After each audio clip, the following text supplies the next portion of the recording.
Hola, muy buenas noches a todos y todas. El día de hoy tenemos la quinta sesión que va a ser sobre diagnóstico psicosocial y está a cargo del psicólogo Gilberto. Entonces, hoy no hay tanto introducción, ya tuvimos una sesión con el psicólogo Gilberto. Entonces, Gil, ¿ya estás listo? Sí, ya listo. Muy bien. Deja nada más, yo descargo la presentación y listo. Sí, gracias.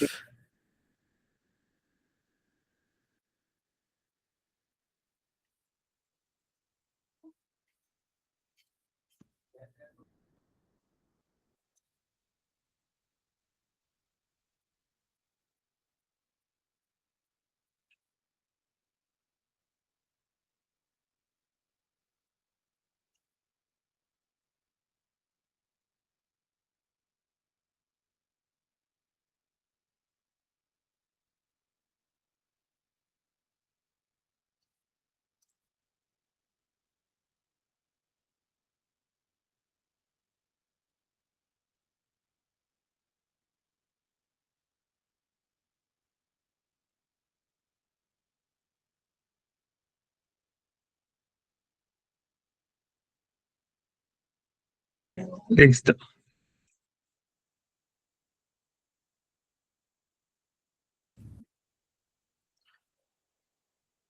Muchas gracias por ayudarme a compartir. Y bueno, pues el día de hoy vamos a hablar, o toca el módulo del diagnóstico psicosocial y académico. Eh, Me gustaría iniciar con esta parte de, pues la parte diagnóstica, ¿no? ¿Qué saben, a qué les suena, a qué conocen sobre esta parte del tema de los diagnósticos, lo psicosocial, lo académico? ¿A qué pues les suena esta parte o qué conocen sobre ellos? Si quieren escribir por el chat o mencionarlo por el micrófono.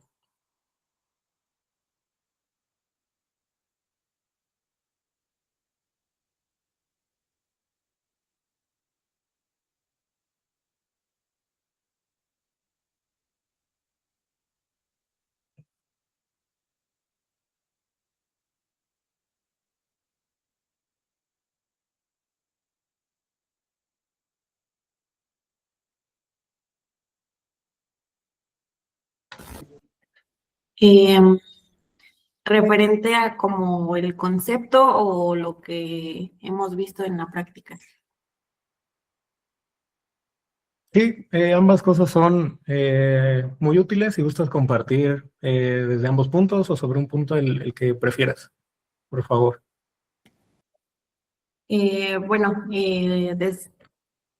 como concepto tal, pues no, a lo mejor no puedo hablar mucho, pero sí desde mi trinchera, vaya, desde mi labor, el diagnóstico, ya sea psicosocial o académico, me ayuda a tener una línea de trabajo para poder orientarme y buscar las mejores herramientas para el alumno. Aunque también en otra parte me complica en el sentido de que el alumno se mete en esa etiqueta por ¿cómo decirlo? Eh, los maestros tienden a como justificar todas sus conductas a través del diagnóstico que tiene y el alumno empieza a adoptar a lo mejor otro tipo de conductas que me van perjudicando también en su aprendizaje. No sé si me doy a entender con esta última parte. Sí, sí, claro, es esta parte, ¿no? De, como bien lo dices, ok, hacemos un diagnóstico, una evaluación que nos da, pues, un resultado, ¿no? Sobre lo que está pasando con el estudiante y ya se toma, ¿no? Como esa parte de, ok, se pone la etiqueta y de ahí ya es como eh, queremos explicar o dar una explicación de todo lo que está sucediendo con esta personita. Ujú. Y justamente es de lo que vamos a hablar el día de hoy, de esta parte que mencionas, tanto de lo que es el diagnóstico, lo que implica hacer y tener un diagnóstico, y también sobre esto, ¿no? De tener cuidado con llegar a caer en el juicio o incluso en el etiquetar a los estudiantes. La siguiente, por favor. Bueno, primero un concepto sobre lo que es un diagnóstico educativo. Pues es un proceso que nos permite conocer al estudiante, identificar los riesgos y fortalezas, tomar decisiones para mejorar su aprendizaje y bienestar y prevenir problemas futuros. Es decir, el diagnóstico no nada más nos va a servir como lo veíamos, ¿no? Como lo platicaba ya, no nos va a servir nada más para etiquetar al estudiante o para decir, es que por X o Y razón, él es de esta manera y por eso se comporta así, ¿no? O por eso tiene estas dificultades. Sino que más allá, pues se trata de buscar su bienestar, buscar su aprendizaje y evitar problemas o que vengan problemas más graves en un futuro. Ujú. Siguiente, por favor.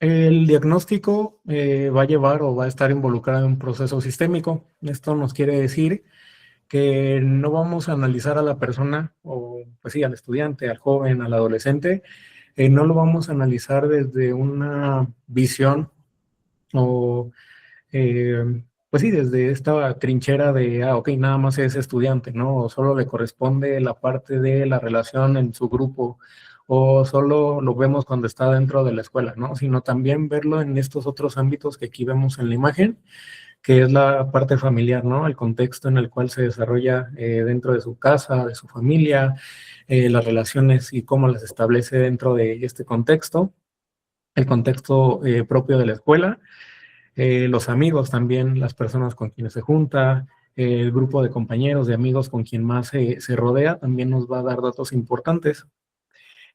Otro de estos espacios en donde también debemos de evaluar o tener contemplado el comportamiento, el estilo de aprendizaje, las relaciones que tiene, también es dentro de la sociedad, en la sociedad en donde vive, el barrio donde vive, la colonia, la privada, el residencial en donde vive, también pues nos va a estar hablando, nos va a estar dando ciertos aspectos de el comportamiento, del aprendizaje o de lo que está pasando con la persona que estamos diagnosticando o atendiendo. También está la parte emocional, pues es toda esta parte de las emociones, los pensamientos, cómo las gestiona, cómo las comparte también, cómo las expresa a los demás en sus otros entornos que ya ahorita mencionábamos. También pues eso es importante tenerlo en cuenta para un buen diagnóstico o un diagnóstico completo. Tenemos también esta parte de las redes sociales. Ahora pues se incluye mucho, ¿no? Es parte ya de todos, independientemente de la edad, ya va siendo también parte de nuestro contexto, ¿no? A quién seguimos, qué tendencias seguimos, qué cosas estamos pendientes o a qué cosas nos interesamos más dentro del mundo pues digital. Siguiente diapositiva, por favor.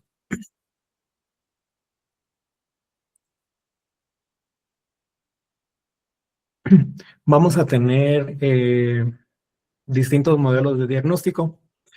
Estos modelos, pues, bueno, los vamos a ver o los vamos a categorizar así, porque nos van a ayudar, o nos vamos a ver ahorita más adelante con los demás modelos, que nos van a ir ayudando en casos específicos. Es decir, vamos a ver cada modelo que tiene una perspectiva diferente o se centra en algo distinto, o que incluso tiene un alcance también distinto. Por ejemplo, este modelo clínico se va a centrar en lo emocional, en lo psicológico.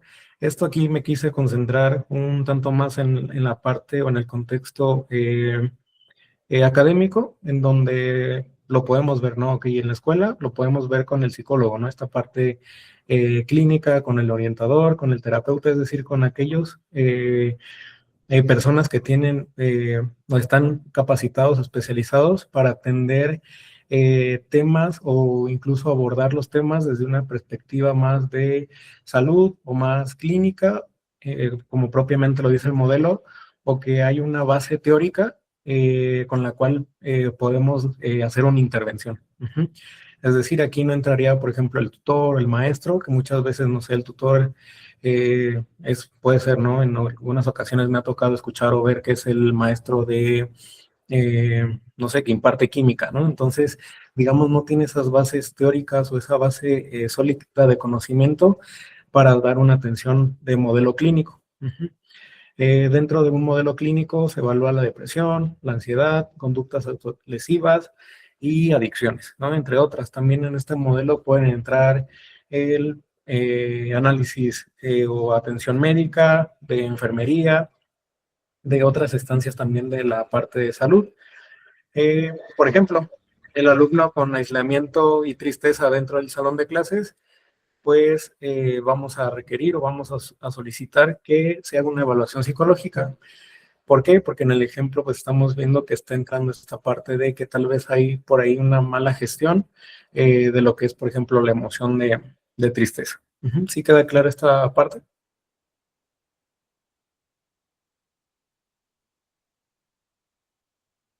Aquí, siguiente, por favor. Sí, todo claro. Gracias. Tenemos el siguiente modelo, que es el modelo educativo. Este se enfoca principalmente en el aprendizaje y el desarrollo escolar del alumno. Pues puede ser empleado por los maestros, los tutores, los directivos, los coordinadores, porque nos vamos a centrar en la evaluación o lo que nos va a dar la evaluación o el diagnóstico son las calificaciones, el estilo de aprendizaje del estudiante, la atención, es decir, a qué cosas o cómo podemos lograr o cómo vemos también nosotros dentro del salón de clases, que es la atención de nuestro estudiante, la motivación con la cual está dentro del salón de clases, con la que participa, con la que hace los trabajos, con la que apoya cuando hay trabajos en equipos, y también si hay algún tipo de rezago. Y de qué magnitud es este rezago que puede haber dentro de la parte de aprendizaje o el desempeño escolar. Aquí tenemos un ejemplo que nos dice el alumno con bajo rendimiento, pues tal vez necesite un análisis pedagógico para saber pues si se está tratando de alguna situación con su estilo de aprendizaje o con la parte, no sé, por ejemplo, tal vez que le cuesta un tanto poner atención a la manera en que el profesor desarrolla las clases. Es decir, aquí nos vamos a centrar ahora sí más en lo que sucede dentro del aula, ¿no? Del salón de clases. Siguiente, por favor.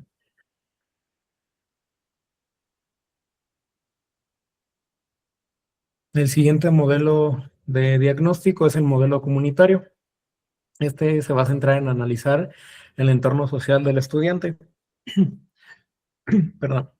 En este vamos a evaluar lo que es violencia, uso o consumo de drogas, si hay pertenencia a pandillas, si hay desempleo o alta tasa de desempleo dentro del entorno en donde vive, y la falta de algún servicio, ¿no? Esta parte o este modelo se centra más también en ver o analizar el contexto comunitario en donde está viviendo o relacionándose la persona, ¿no? Podemos hablar, como les decía, del barrio, la colonia en donde vive, incluso el municipio, la ciudad, el estado, e incluso, ¿no? Propiamente también se da o se debe de tomar en cuenta el país en donde estamos viviendo.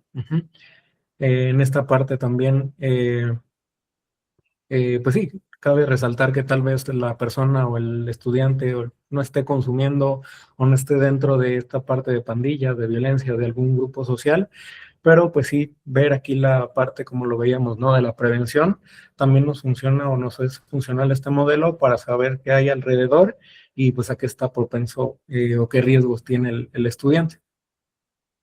¿Alguna duda hasta aquí? Si no, cambiamos a la siguiente.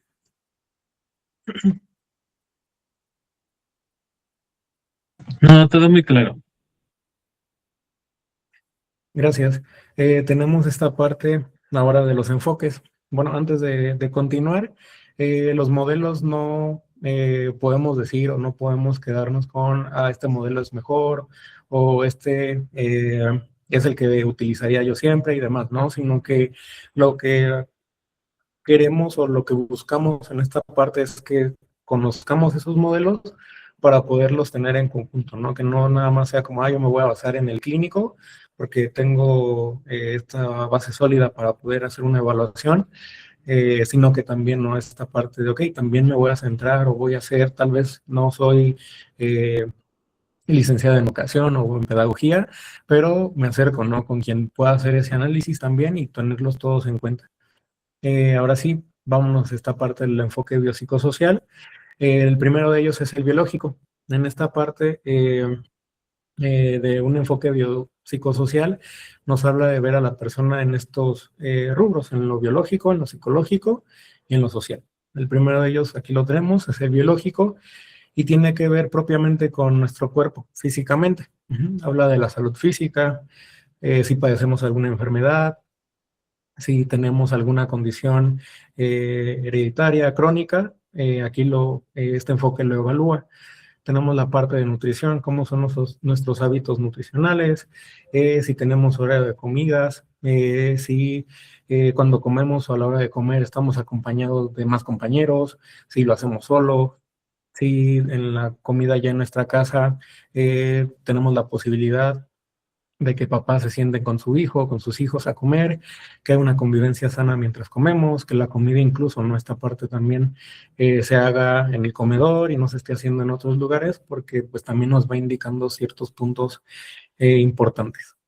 En la parte del sueño, pues sí, también, ¿no? Los hábitos antes de dormir, durante el sueño y al despertar, ¿no? De, ok, si el estudiante se pone a ver redes sociales o se pone a hacer alguna actividad que involucra una demanda física muy alta, pues tal vez le cueste trabajo dormir, ¿no? Una concentración muy alta, pues tal vez le cueste trabajo eh, conciliar el sueño, pero si cambiamos o si vemos, ¿no? Por ejemplo, que tal vez se baña, se lava los dientes, eh, cena ligero, eh, se acuesta temprano, se acuesta regularmente a la misma hora, pues ahí nos estaría hablando también de una higiene del sueño positiva. Sí, durante el sueño no hay como pesadillas, no hay sueños que sean o que logren despertar a la persona o que al despertarse, no sé, al baño, a tomar agua, al regresar a la cama, pues pueda seguir durmiendo, pues también nos va a ir dando datos importantes para el comportamiento que vemos dentro de la escuela. Tenemos esta parte de enfermedades y los cambios hormonales, ¿no? Esta parte también lo veíamos con las etapas del desarrollo, en donde veíamos, ¿no? Que dependiendo también de lo que estemos atravesando o de la parte de vida que estemos cursando, pues va a haber ciertos cambios que van a involucrar pues esta parte hormonal, sobre todo en la parte de la adolescencia, en donde veíamos, ¿no? Estos importantes cambios que hay de la transición de la niñez a la adultez, pues también hay que tomarlos o tenerlos en consideración. Un ejemplo, un alumno que se desvela constantemente, pues va muy seguramente a tener un bajo rendimiento porque en clases no puede poner atención o se está durmiendo, ¿no? Siguiente, por favor.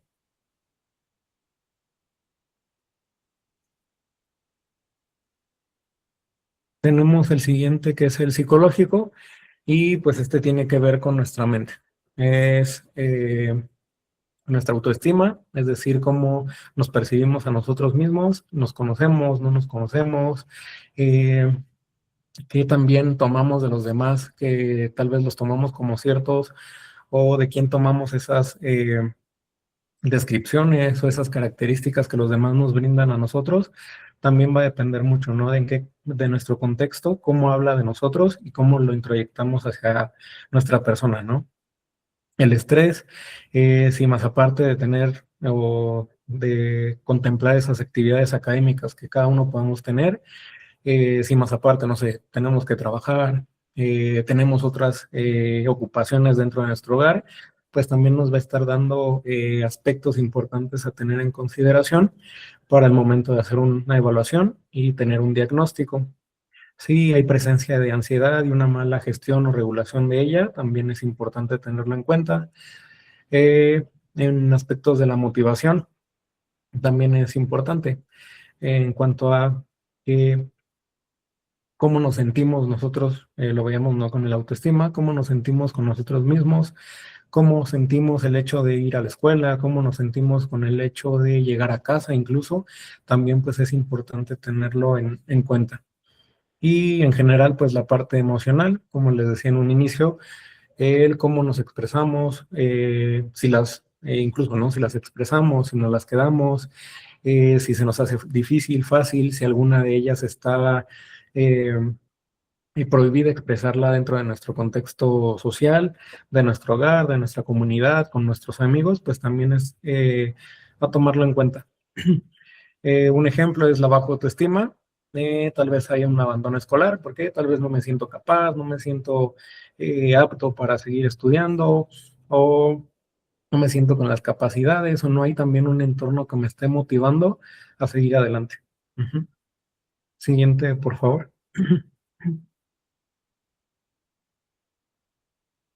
Tenemos el enfoque también, o la parte social de este enfoque, y que tiene que ver pues también con lo que ya hablábamos, ¿no? El entorno en donde nos desarrollamos, perdón, que es la familia, cómo está conformada, si hay dificultades, si hay problemas, si hay presencia de violencia, cómo se solucionan también los conflictos, eh, si se nos motiva también dentro de nuestro contexto familiar, la parte de violencia, si dentro de nuestro entorno hay violencia y inseguridad, también es algo que puede estar marcando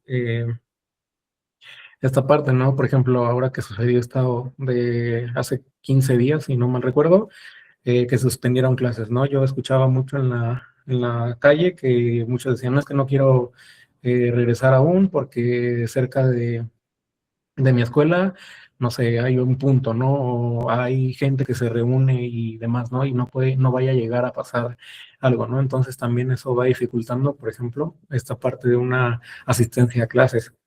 La parte cultural, también, ¿no? Esto de, ahora creo que, bueno, no sé realmente, pero antes, ¿no? El hecho de priorizar el ponerse a trabajar, por ejemplo, ¿no? Para el hijo mayor de la casa o para la persona que se tenía que hacer cargo en caso de fallecimiento de alguno de los padres, pues era esta parte, ¿no? Culturalmente tal vez tenía que dejar todo y tenía que ponerse a trabajar, ¿no?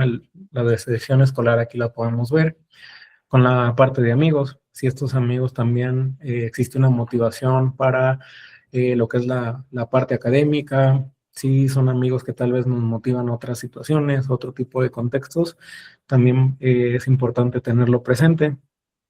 El apoyo que recibimos tanto de nuestra casa como de la sociedad, que tal vez haya transporte, incluso esta parte de los apoyos económicos o becas que se entregan tanto por parte de la escuela o por parte del municipio, también es importante tenerlos en cuenta. Y la parte de la cultura, como pues ya se los mencionaba, aquí la repitió el generador de imágenes de la IA.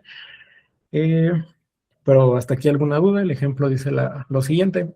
Un contexto, una persona que ve que hay violencia familiar en su caso, que sufre de violencia familiar, pues tal vez tenga problemas de conducta dentro del contexto académico. ¿Alguna duda con estos enfoques?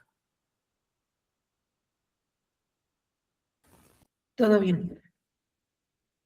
Gracias. La siguiente, por favor.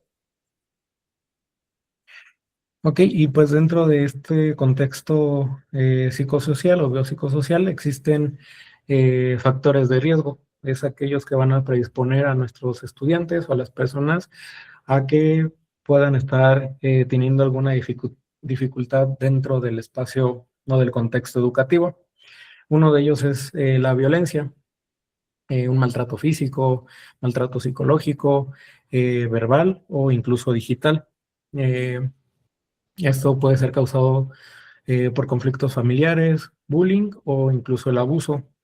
Esto como consecuencia, pues en ocasiones nos trae baja autoestima, miedo, agresividad, depresión y pues lo podemos ver o yéndonos a esta parte del aula, por ejemplo, un alumno retraído, tal vez porque sufre de maltrato en casa, ¿no?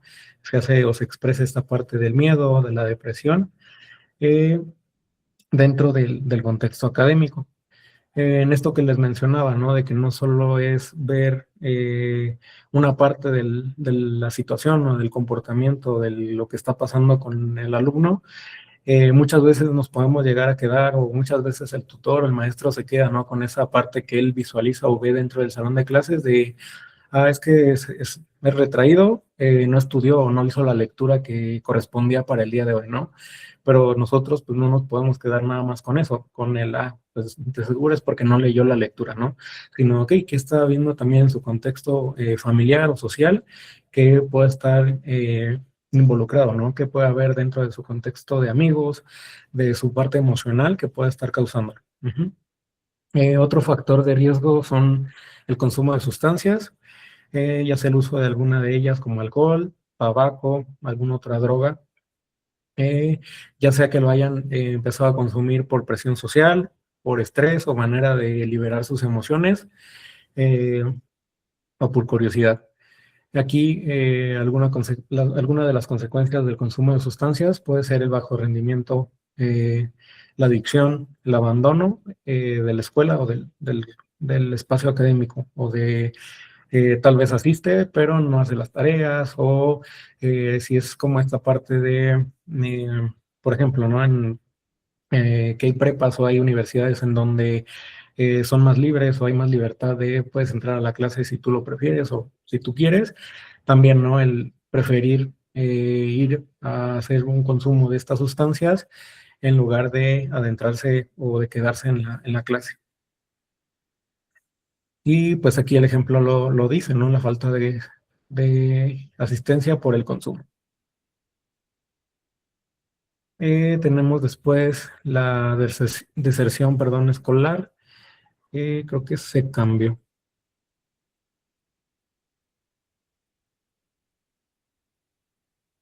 Ahí, gracias. La deserción escolar, que es el abandono de los estudios, este como tal, ya lo podemos ver como eh, un factor que podemos estar viendo en el estudiante y que también pudiéramos investigar el por qué se está dando esa deserción escolar, ¿no? Como tal, pues es el abandono de los estudios. Puede ser causado por la economía, el ir reprobando o el ir teniendo en adeudo de materias, la desmotivación, incluso el embarazo, ¿no? Que más adelante lo vamos a ver. Eh, Estas consecuencias pues pueden ser menos oportunidades y una exclusión social. Ujú. Es decir, tal vez al de tener esta deserción escolar, pues no encontrar un trabajo, o que tal vez la deserción se daba por problemas en casa, entonces ya no solo se está excluyendo en la parte académica, sino también que se va a ir excluyendo de otros entornos o de otros contextos. Un ejemplo de esto en el aula es dejar de asistir sin previo aviso. Tenemos otro factor de riesgo que es el embarazo en la adolescencia.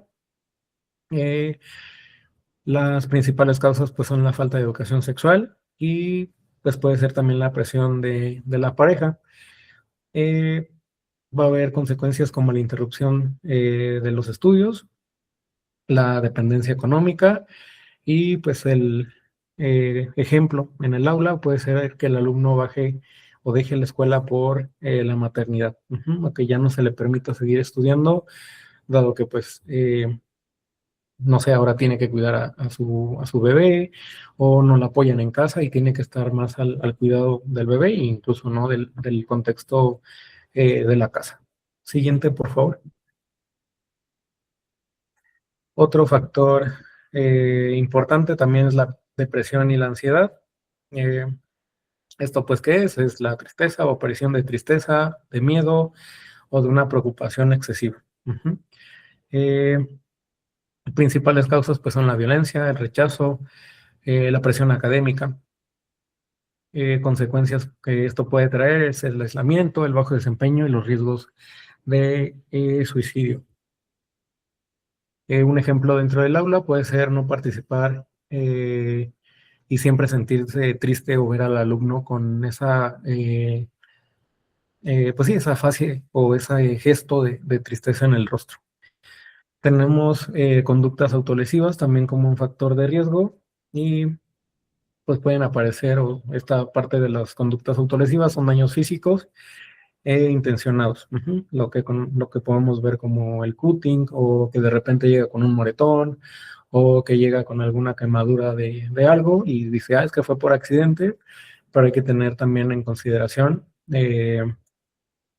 más allá, ¿no? De lo que está sucediendo dentro de su entorno, no quedarnos como fue el accidente, sino cómo fue el accidente, ¿no? O digamos ser más cautelosos con esto e indagar también en ello. ¿Cómo lo podemos ver en el aula? Pues cicatrices en brazos, en piernas, en cuello, en cara, como les comentaba. Otro factor es el aislamiento, perdón, social, y es alejarse de compañeros. Principalmente lo que causa este aislamiento social es porque han sido rechazados, han sufrido de bullying o tienen una inseguridad, una baja autoestima también. Consecuencias de esto pues es la soledad, la depresión y dificultades en el contexto, social. Por ejemplo, un alumno que siempre está solo en el receso, ¿no?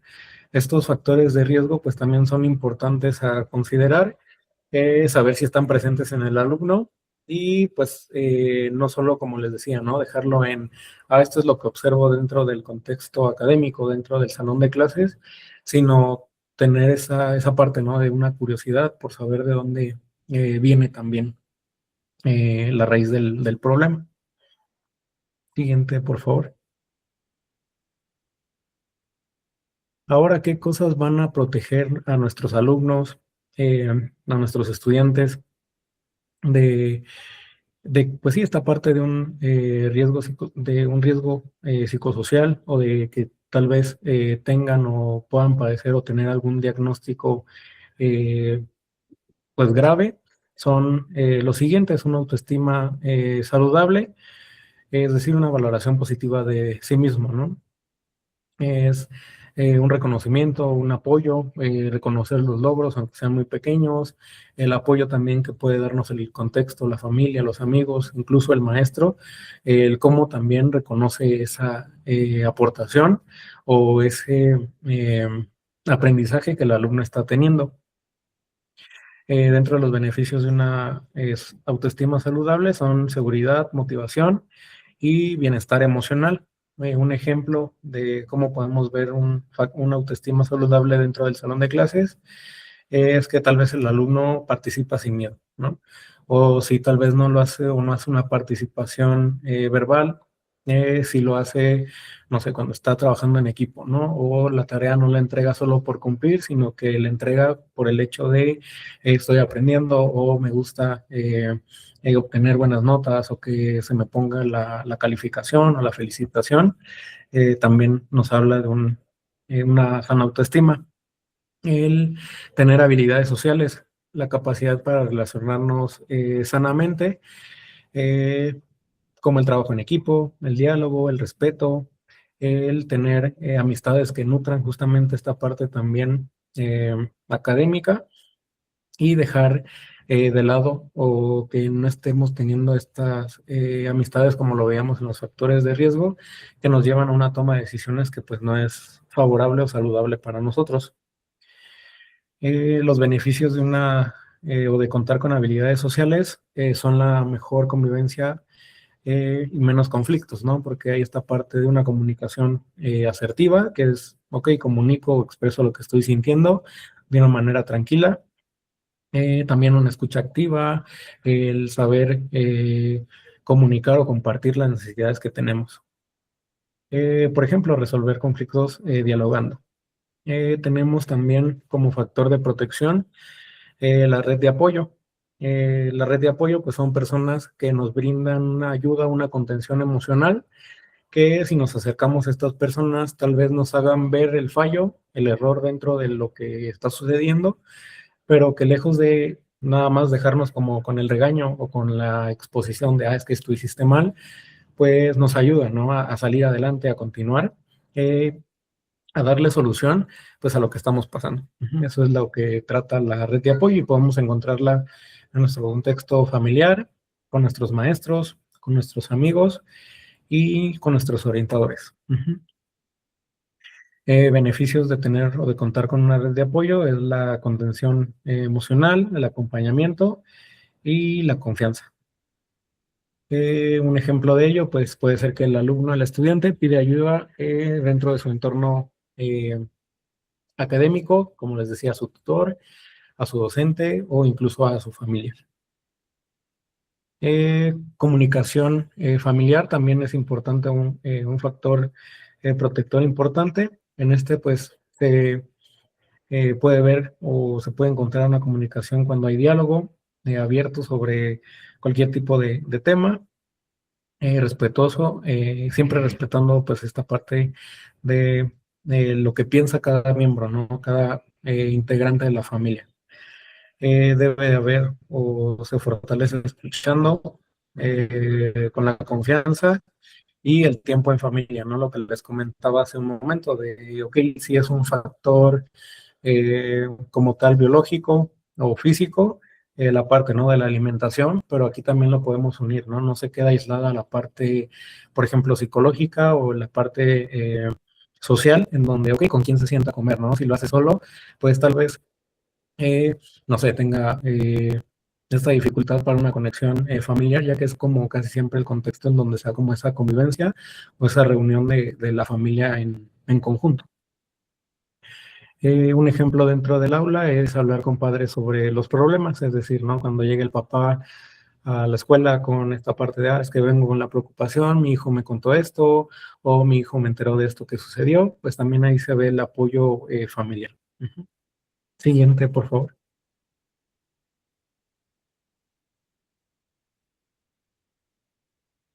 Y pues ahora tenemos la parte del diagnóstico académico. Eh, lo que vimos anteriormente, pues es toda esta parte del diagnóstico psicosocial, es decir, todo lo que involucra, todo lo que debemos de estar tomando en cuenta o teniendo en consideración para hacer el diagnóstico, la evaluación psicosocial.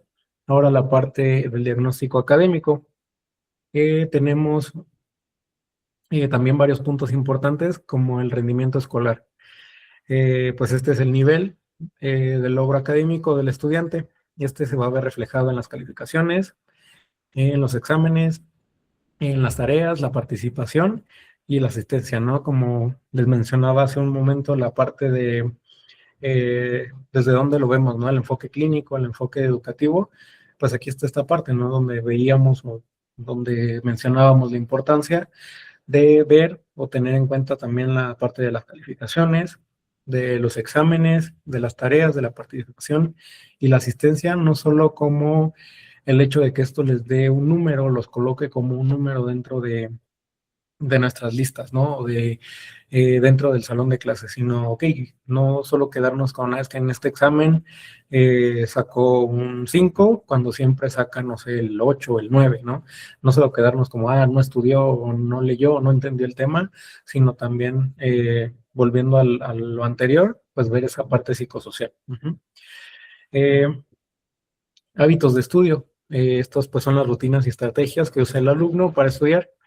Es decir, si cuenta con ellos, si no cuenta con ellos, si tal vez anteriormente contaba con ellos, pero tuvo que entrar a trabajar o tuvo que ayudar a sus papás, a su mamá dentro de las tareas del hogar, pues también, ¿no? Cómo ha ido afectando esta parte al hábito de estudio, a la parte académica, ¿no? Ok, ya no tienen los mismos horarios, no cuenta con el lugar adecuado para organizarse o para hacer sus tareas. Hace un repaso mínimo nada más de los temas y pues también, ¿no? Si está haciendo, perdón, las tareas por cumplir o también si está llevando las tareas o está comprendiendo tal cual lo que está realizando dentro del salón de clases. Siguiente, por favor.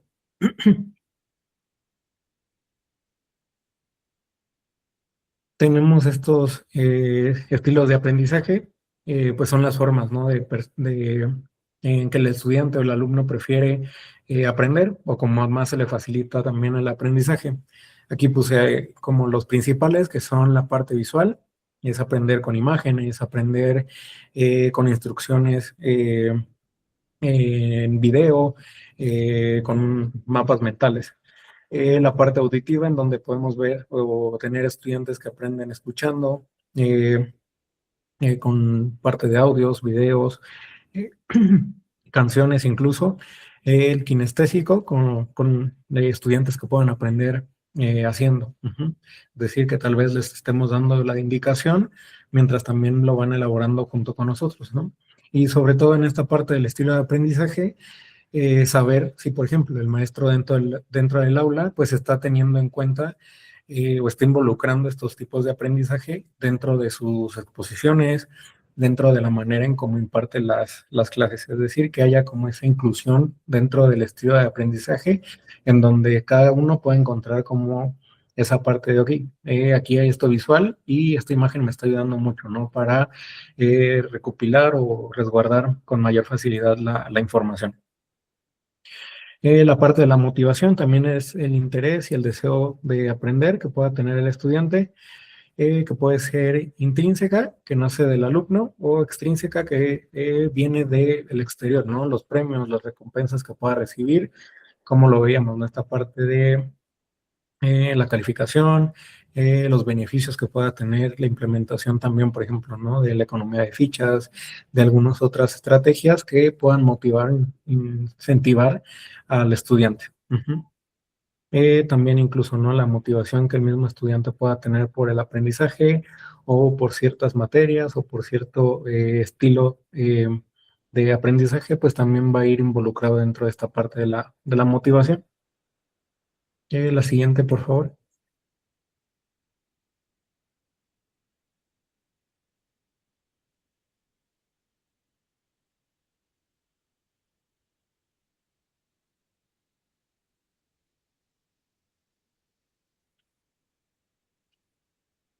Ok, otros aspectos que también debemos de considerar en la parte académica es el rezago educativo.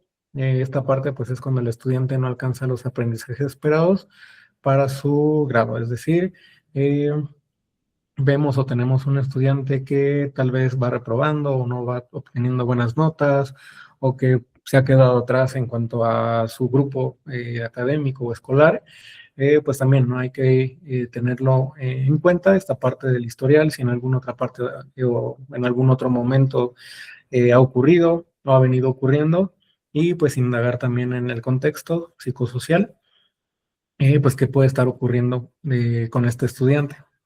Tenemos la dificultad específica de aprendizaje, que son en esta parte son problemas particulares para el aprendizaje de las estudiantes. Es decir, aquí ya hay una afectación, pues podemos decir clínica, o que involucra un diagnóstico de, ok, está pasando esto con el estudiante, esto tiene un nombre, ¿no? Como por ejemplo, en la lectura puede haber dislexia, en la escritura la disgrafia, en las matemáticas la discalculia, o por ejemplo, ¿no? Esta parte de un trastorno del déficit de atención y hiperactividad, que también puede estar siendo presente. No debemos también dejarlo de lado, que pueda ser o corresponder en una dificultad académica debido al padecimiento de alguno de estos eh, trastornos o condiciones. La siguiente, por favor.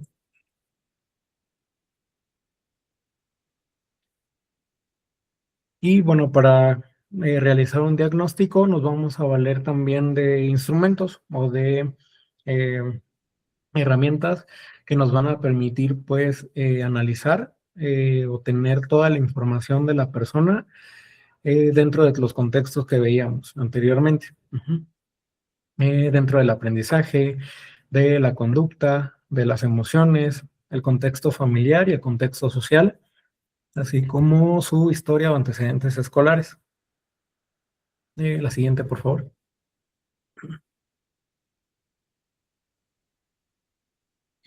Algunos de los instrumentos de diagnóstico son la observación. Esta puede ser directa en el aula, en el recreo, en actividades o eventos académicos, ya sea actividades también, por ejemplo, no sé, una feria, un convivio, un una clase extra, ¿no? De cómo es también el comportamiento dentro de, no sé, esta clase artística o esta clase deportiva, también cómo podemos ir observando cada uno de estos elementos, porque cada uno pues, nos va a dar cierto contexto o cierta parte de la información en distintos contextos, ¿no? En el aula veíamos esta parte de, ok, cómo aprende la persona, en el recreo también cómo convive, cómo se relaciona con los demás. En actividades extras, pues también si hay motivación, si no la hay, qué cosas también favorecen su aprendizaje. Y pues en eventos, pues también, ¿no? El comportamiento en otros contextos académicos.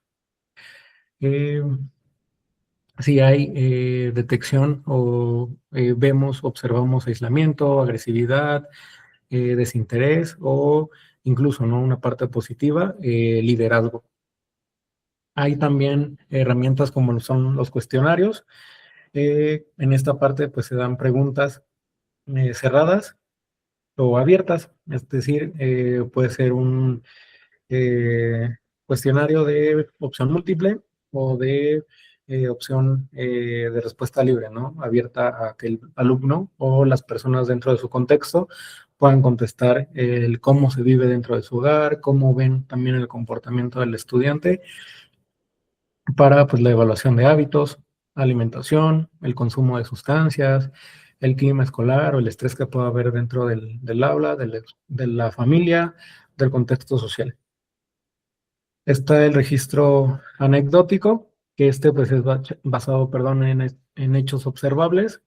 Aquí cabe recalcar que no es como el chisme, ¿no? No es como lo que dice la profesora del alumno, lo que va diciendo de boca en boca o lo que se va, pues sí, hablando, ¿no? Entre los pasillos, sino que más bien es una información profesional que se puede dar dentro de, o que lo podemos visualizar, perdón, dentro de lo que son, por ejemplo, no sé, bitácoras, los reportes de conductas o las actas de conducta que pueden ir registrando hacia los estudiantes. Estos pues van a contar, o para que sean profesionales, pues deben de contar con una fecha, lo que sucedió, la situación perdón, lo que sucedió, que es la conducta, las consecuencias que hubo y observaciones, ¿no? También tenemos otra herramienta como la historia académica. Aquí pues están las calificaciones, la parte de ok, ha reprobado, no ha reprobado, también el cambio de escuela, ¿no? Si ha habido distintos cambios de escuela, por qué han sido, si ha habido reportes de otras escuelas, las cartas de conducta, ¿no? También nos ayudan a tener cierta visión de lo que es el estudiante, como el rezago, la trayectoria académica y posibles fracasos escolares en otros institutos o en otras escuelas. Tenemos las escalas, que estas son pruebas ya estandarizadas, es decir, que tienen una validez, una confiabilidad de lo que están midiendo. Es la depresión, o pueden medir depresión, ansiedad, conductas que estén teniendo adaptativas o desadaptativas, riesgos psicosociales o psicológicos y también de adaptación. Estas son las que se estarían aplicando propiamente o las que deberíamos de aplicar propiamente desde el modelo clínico, es decir, alguien que tenga la experiencia o que tenga la capacitación para aplicar este tipo de pruebas y hacer una retroalimentación o una interpretación, mejor dicho, de lo que estamos observando dentro de estas pruebas. Y por último, una herramienta importante también es la entrevista. Esta puede ser de manera individual el estudiante o con su familia y el estudiante, o solamente familiar, o primero la familiar, luego el individual, o viceversa, y también de manera grupal o con esta parte de, ok, ver con quiénes se junta más y también poder recabar información de su contexto de amigos. Esta nos permite conocer problemas, la motivación, las metas, los conflictos que pueda haber y la situación familiar. La siguiente, por favor.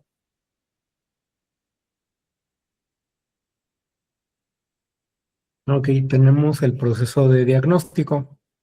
El primer paso del proceso para realizar un diagnóstico es la detección. En este se van a identificar señales de que existe una posible dificultad, ¿no? Esta puede ser como, ok, llegó la tutora del grupo y me refirió o me comentó que identifica cierta dificultad de aprendizaje o cierta distracción o cierta desmotivación de tal alumno, ¿no? Esto pues es la observación propia del tutor en cuanto al rendimiento académico, los cambios que nota, que pueden ser aislamiento, faltas, perdón, la tristeza o la agresividad. El detectarlo, el tenerlo, como lo decíamos, no es el primer paso, el primer punto, y pues este justamente nos va a permitir identificar a tiempo que el alumno pues está atravesando por alguna situación y requiere la atención. El segundo punto es la recopilación de datos. Este consiste en reunir la información desde diferentes fuentes. Es el uso o hacer uso de las herramientas que acabamos de ver, ¿no? Como la entrevista, la observación, hacer uso de cuestionarios, del expediente académico o el registro anecdótico del estudiante. Esto pues nos va a permitir observar o tener un panorama completo de la situación del alumno. Es aquí cuando ya hacemos la parte de intervención para poder adquirir toda la información dentro del contexto, como lo decíamos, biopsicosocial. El tercer punto es el análisis y es el proceso, o aquí se va a tratar del proceso de organizar y comparar la información obtenida, es decir, hacer esa triangulación de, ok, tal vez en la parte biológica me refiere eh, que no hay una buena alimentación en casa, que comen comida chatarra o que la cena es por muy noche. También unirlo, ¿no? Con la parte de las emociones, de tal vez come solo, no come acompañado, le dejan las cosas para que se las haga o le dejan solamente el dinero para que se los compre. Dentro del contexto social, tal vez vive dentro de un entorno violento o su familia cuando llegan a convivir o a reunirse todos juntos, hay un contexto violento, ¿no? Es decir, triangular esa información y tratar de decir, ok, tal vez se esté presentando por esto, ¿no? O tal vez la prueba o la escala que aplique me da estos otros resultados y ya concuerda o se triangula con la parte de violencia familiar o malos hábitos o hábitos no tan positivos de la alimentación, del sueño, entonces también va a ir complementándose para comprender y entender lo que está pasando con el estudiante. Siguiente, por favor.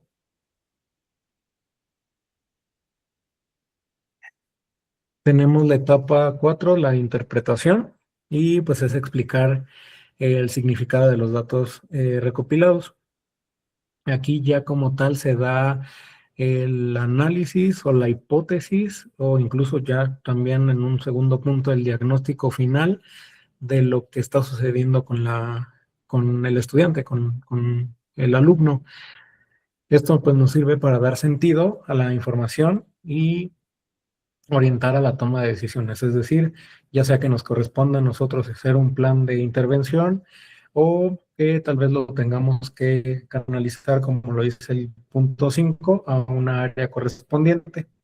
Es decir, si nosotros como orientadores, como psicólogos, como tutores encontramos que tal vez se nos va de las manos o no nos corresponde el trabajo, el tratar ese tipo de situación o de diagnóstico, hacemos la canalización pertinente al espacio pues, más adecuado para la persona, ya sea enviarlo al psicólogo, al trabajador social, al médico, con el orientador educativo o alguna institución externa que pueda brindarle el apoyo.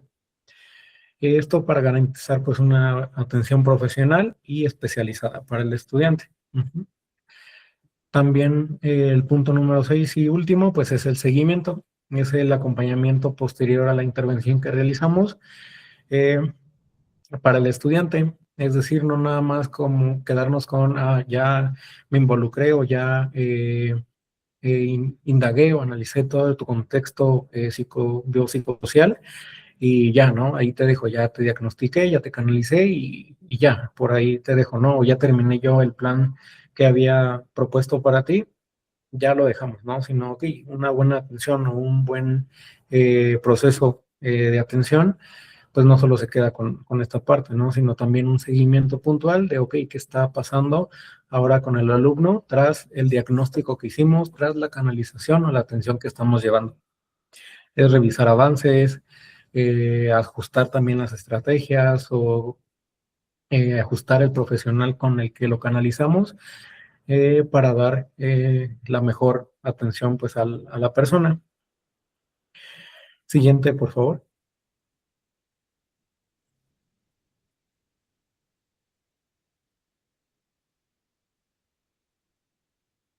Tenemos esta, perdón, tenemos esta parte del diagnóstico, de la ética, perdón, del diagnóstico, en donde nos marca que un diagnóstico o que hacer un diagnóstico no es nada más como lo veíamos, ¿no? Con esta parte del recuento de, de lo que les mencionaba, ¿no? De las bitácoras, de los reportes de conducta, de que no nada más es que la persona o la maestra, la tutora está trayendo el chisme como de maestro en maestro y ya llegó al orientador o ya llegó al psicólogo.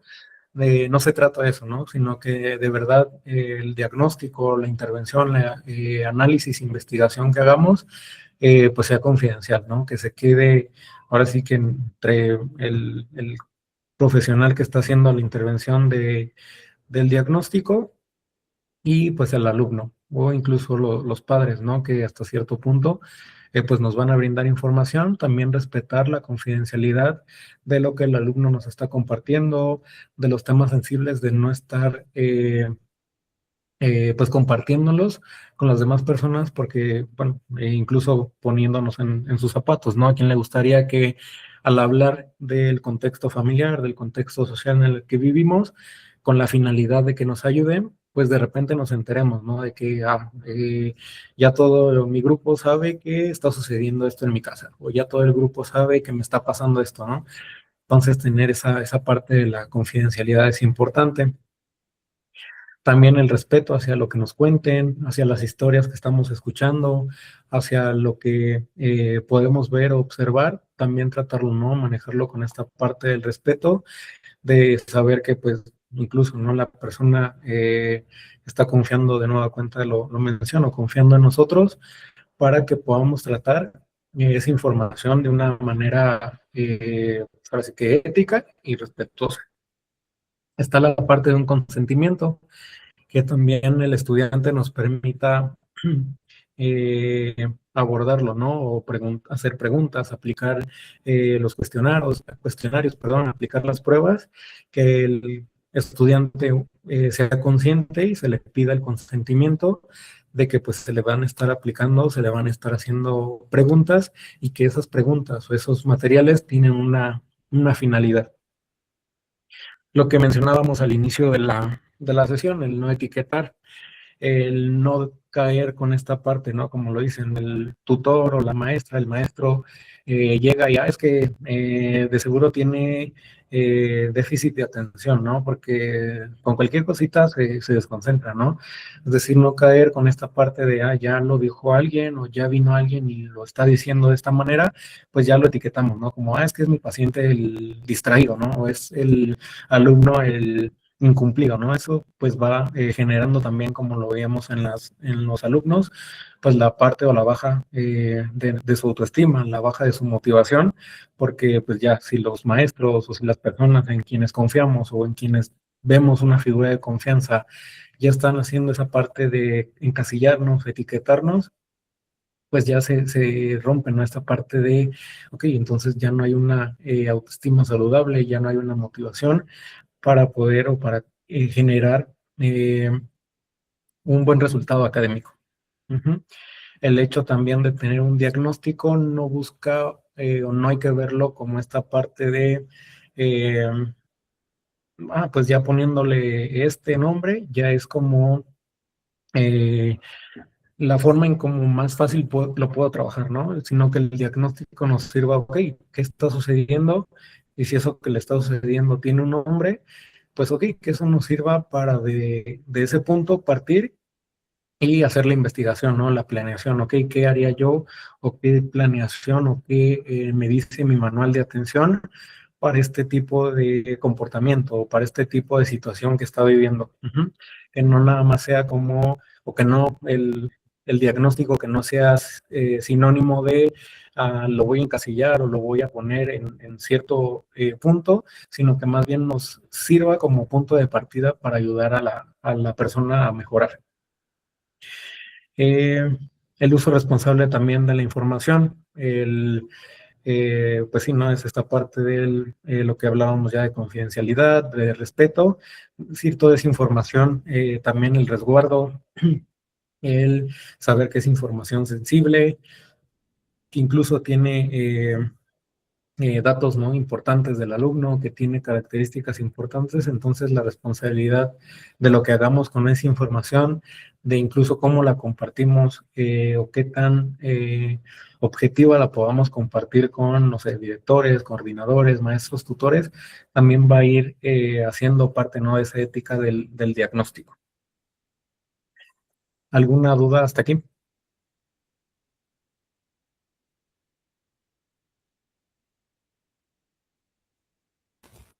No, todo bien. No, muy claro. Ok, gracias. Y bueno, le damos a la siguiente, por favor. Y aquí viene un caso práctico. Con esta parte pues iríamos cerrando para ver y que bajemos un poquito también la información a lo que podemos encontrar, ¿no?, en la vida real.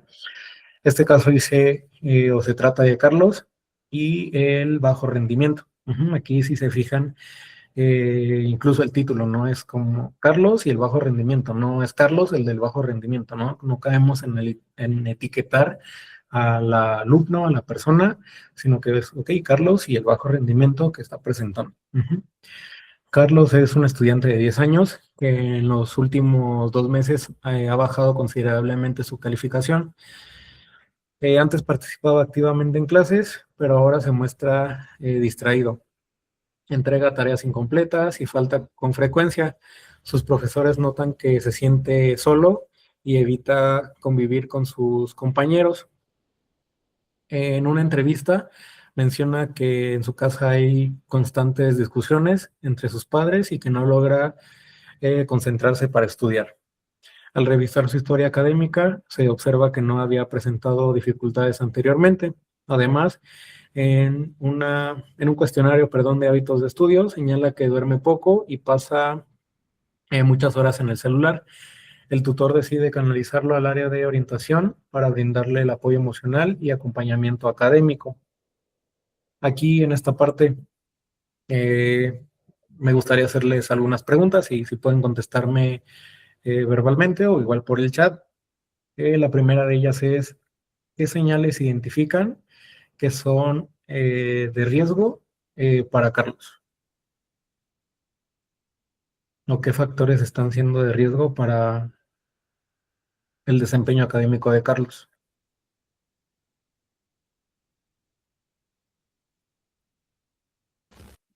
Las discusiones que hay en casa, la problemática que te Ujú. presenta.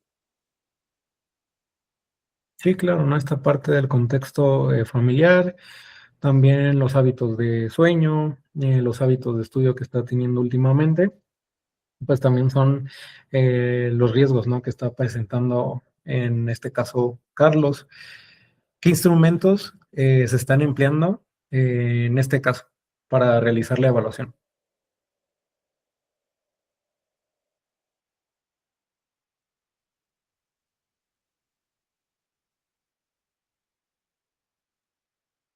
Ujú. La entrevista.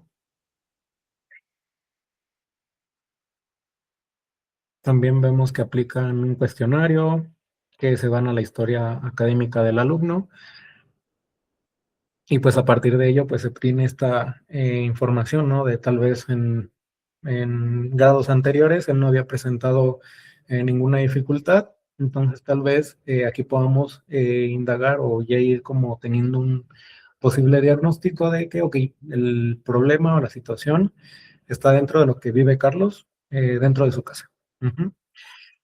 ¿En qué etapa del proceso de diagnóstico está este caso? Se está desarrollando este caso. ¿Hasta qué etapa va de lo que veíamos de la identificación, la observación?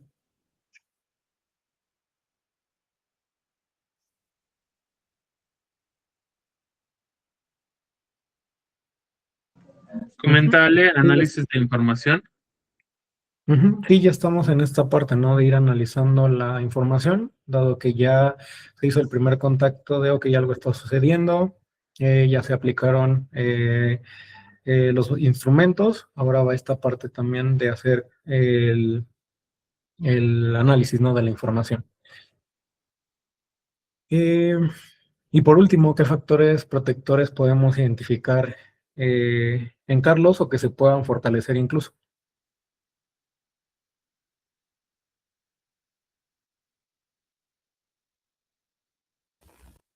Ay, creo que ya se escucha.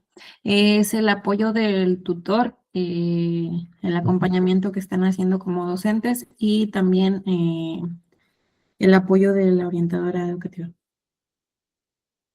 Sí, él tiene la red de apoyo, ¿no? Ahí a su alcance, que ya, como bien lo dices, ok, ya intervino la tutora, es momento del orientador, y también, ¿no? Pues ver que, conocer que Carlos tiene o contaba con los hábitos de estudio, que tenía este buen historial, entonces también por ahí podemos ir fortaleciendo o tomando esas fortalezas de, ok, reanudar la motivación, reanudar esta parte de una adaptación de los hábitos de estudio dentro del contexto en el que está viviendo, para que pues él también fortalezca eh, su parte y su desempeño académico.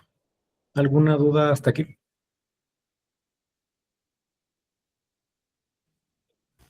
No, todo bien. Ok. Está todo muy claro. Gracias. Después de esta viene otro caso, no sé si quieran que lo leamos o se lo llevan de tarea.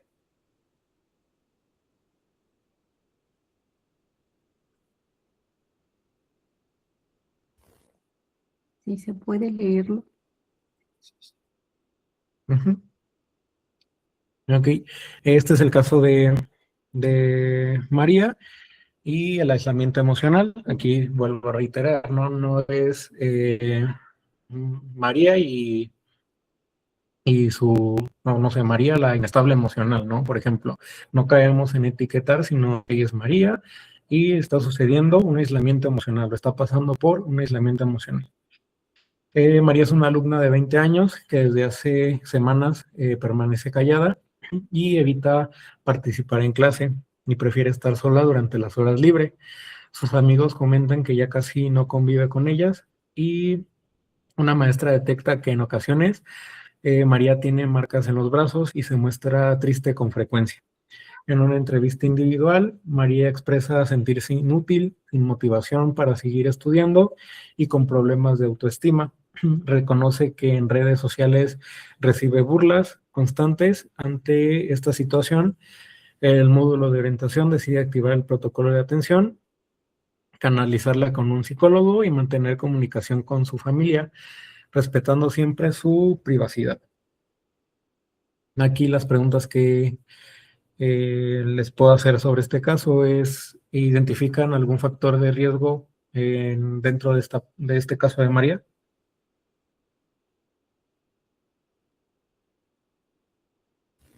Las burlas o críticas que recibe en redes sociales. Ujú, ujú, las burlas, el bullying digital, también, ¿no? Las autolesiones, el aislamiento que está teniendo de su grupo de amigas y pues también esa parte de la dificultad para gestionar o para expresar sus emociones. En este caso, ¿qué modelo de diagnóstico se utiliza principalmente?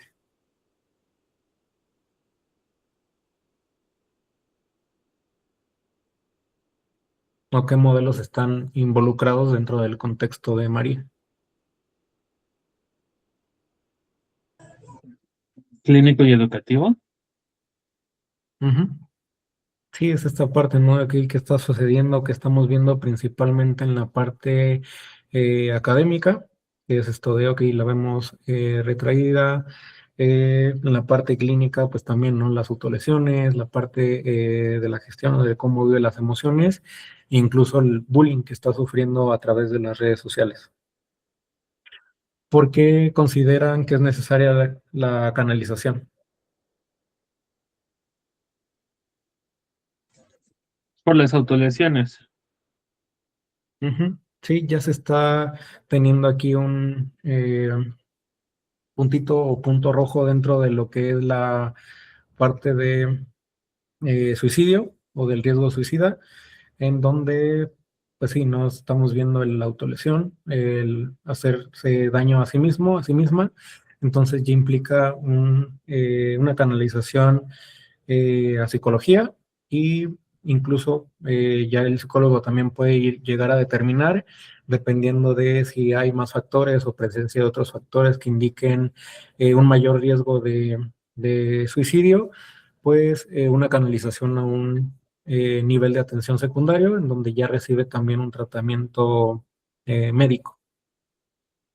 ¿Qué acciones de seguimiento podemos decir que se pueden realizar con María? Si bien vimos, perdón, se necesita una canalización, ¿cómo podemos dar seguimiento? Sería el monitoreo por parte de docentes o tutor que están cerca del aula y pueden como mediar esta parte de la convivencia. Y aún así, pues tener este vínculo constante con la persona a la que se canaliza para ver cómo va, si está asistiendo o si también se puede pues reforzar en esta parte de la escuela, ¿no?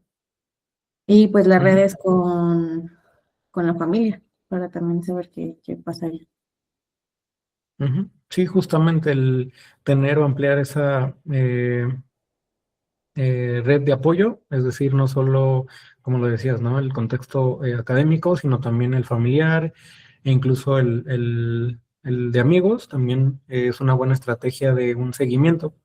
El hecho también de seguir o mantener el contacto con el profesional a quien se canalizó, pues es una muy buena idea y algo que se debe de realizar para ver avances, ¿no? Y también en este caso, mantener o tener esta parte de, lo voy a llamar así, las puertas abiertas para María. Con las puertas abiertas me refiero a la confianza, de reiterar que es un espacio, o el espacio en el que fue atendida primordialmente, pues es de ella, es para ella, y que se pueda acercar en cualquier situación que pues ella lo necesite. Es decir, como les decía, no en esta parte del seguimiento, no nada más de, yo ya intervine con mi diagnóstico y canalizo y hasta ahí, ¿no? Sino que todo lo que mencionaba nuestra compañera, y más aparte, ¿no? También dejar el espacio, nuestro espacio abierto para el estudiante. ¿Alguna duda hasta esta parte? Bueno, todo claro. Ok, gracias. Y pues bueno, entonces sería todo por mi parte. Ya la siguiente diapositiva son las referencias, y, y pues sería todo por mi parte.